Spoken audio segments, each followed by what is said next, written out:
බලන්න ඔයාගේ ලැප්ටොප් එකට හරි PC එකට හරි මෙන්න මේ වගේ ප්‍රශ්නයක් වෙලා තියෙනවද කියලා. මම මේ විදිහට මේ කීබෝඩ් එකේ අකුරු ටයිප් කරනවා. බලන්න පේනවා නෝට්පෑඩ් එකේ මේ විදිහට ටයිප් කරනවා. නමුත් මේ WASD කියන මේ අකුරු හතර ටයිප් වෙන්නේ නැහැ. ඔයාලට පේනවාද?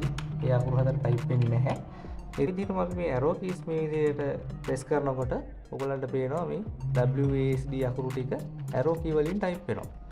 සරලව මෙතන සිද්ධ වෙලා තියෙන්නේ මේ WASD කියන අකුරු ටිකයි මේ arrow keys උයි මේ keyboard එකේ swap වෙලා තියෙන්නේ. නැත්නම් මාරු වෙලා තියෙන්නේ.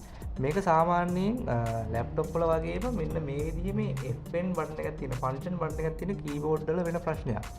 මේක අපිට හදාගන්න පුළුවන් ලැප්ටොප් එකේ හරි keyboard එකේ හරි මෙන්න මේ විදිහට මෙතන තියෙන මේ Fn බටන් එක උඩ press කරගෙන W අකුර එක පාරක් මේ විදිහට ක්ලික් කරාට පස්සේ අපිට මේක හදාගන්න පුළුවන්. දැන් ඔයගලන්ට පේනවා සාමාන්‍ය විදිහට W අකුරේ ASD අකුරු තුන මේ විදිහට ටයිප් වෙනවා.